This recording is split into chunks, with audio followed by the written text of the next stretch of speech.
আচ্ছা, কেন আগ্রহী হবেন তার কারণটা আমি বলে দিচ্ছি। হাই, আমি রিজওয়ানা আক্তার। তো বেশ কয়েকদিন হলো মাধ্যমিক এবং উচ্চ মাধ্যমিক পরীক্ষা হয়েছে। সকল ছাত্রছাত্রীদের মনে চিন্তা ভাবনা চলছে যে আমরা ডাক্তারি কিংবা ইঞ্জিনিয়ারিং পরীক্ষা দেবো, এবং তার থেকেও বেশি চিন্তা ভাবনা চলছে তাদের অভিভাবক এবং অভিভাবিকাদের। তো এই চিন্তা ভাবনা ঘটানোর জন্য আমি একটা বার্তা দিতে এসেছি। অনেকের চিন্তা থাকে যে আবাসিক কোনো মিশনে বা হস্টেলে গিয়ে পড়াশোনা করব, একটা কোচিং সেন্টারটা ভালো হবে এবং একটা পরিবেশ পাবে সে, কম্পিটিটিভ পরিবেশ যেখানে প্রতিযোগিতামূলক পরীক্ষা চলবে, পড়াশোনা চলবে, ও পড়ছে আমিও পড়বো, এরকম একটা সিচুয়েশন চাই সকল ছাত্রছাত্রীরা এবং অভিভাবক অভিভাবিকারাও চান সেটা। তো সে সকল দিক মাথায় রেখে ডক্টর মাসুদ হাসান স্যার এবং ইঞ্জিনিয়ার তপন শেখ স্যার এর তত্ত্বাবধানে শুরু হয়েছে, অনেক বছর আগে হয়েছে, এমআর লার্নিং ইনস্টিটিউট। ইনস্টিটিউটের দুটি শাখা, একটি আছে হাওড়া সাঁতরাগাছিতে এবং একটি আছে উত্তরপাড়া বহরমপুরে।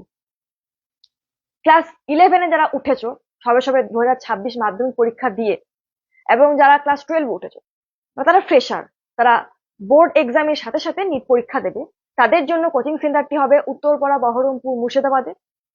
এবং যারা উচ্চ মাধ্যমিক দিয়ে দিয়েছে, ড্রপ নিয়ে নিট পরীক্ষা দেবে, তাদের জন্য কোচিং সেন্টারটি আছে হাওড়া সাঁতরাগাছিতে। আপনারা নিজেদের ছেলে মেয়েদের জন্য এবং ছাত্রছাত্রীরা নিজেদের জন্য যদি চান, আগ্রহী হন, তাহলে স্ক্রিনে দেওয়া নাম্বারে অবশ্যই যোগাযোগ করবেন। আচ্ছা, কেন আগ্রহী হবেন তার কারণটা আমি বলে দিচ্ছি।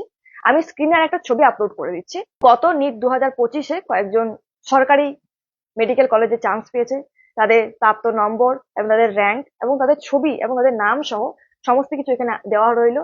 আপনারা দেখুন, ছাত্রছাত্রীরা দেখো, তারপরে ডিসাইড করো কেন তোমরা এই ইনস্টিটিউটে যোগদান করবে। আমি সকল কিছু দেখিয়েছি, এছাড়া গুগলও দেখতে পারেন, এবং নাম্বারে যোগাযোগ করবেন। এবং অভিভাবক অভিভাবিকাদের উদ্দেশ্যে এটাই বলবো, আপনারা গিয়ে দেখে আসুন কোচিং সেন্টারটি, ইনস্টিটিউটটি, ইনফ্রাস্ট্রাকচার কেমন, যোগাযোগ করুন, কথা বলুন, ঠিক আছে? এই এমআর লার্নিং ইনস্টিটিউটে আপনারা ছাত্রছাত্রীরা, আসলে তো ছাত্রছাত্রীরাই থাকবে, তারা কি কি পাবে? মডার্ন ক্লাসরুম অর্থাৎ স্মার্ট বোর্ডের সাহায্যে পড়াশোনা, 24/7 মেন্টরশিপ প্রোগ্রাম, এছাড়া কোনো ডাউট থাকলে সেই ডাউটটা অবশ্যই ক্লিয়ার হবে। শিক্ষক শিক্ষিকারা যথেষ্ট যত্ন সহকারে পড়াবেন, ভালো। আবাসিক, সেখানে হস্টেলের সিসিটিভি ক্যামেরার আওতায় থাকবে, কোনো রকম সমস্যা সেখানে হবে না। তার সাথে সাথে 5 বেলা খাবারের ব্যবস্থা সেখানে আছে। তো অনেক কিছু সুবিধা তোমরা পাবে। তো আগ্রহী থাকলে অবশ্যই যোগাযোগ করুন স্ক্রিনে দেওয়া নাম্বারে। আমার উদ্দেশ্য ছিল বার্তাটা দেওয়া। এবার আপনারা কি করবেন, ছাত্রছাত্রীরা কি করবে, সেটা তাদের নিজেদের উপর ডিপেন্ড করছে। পড়তে থাকো, বেস্ট অফ লাক।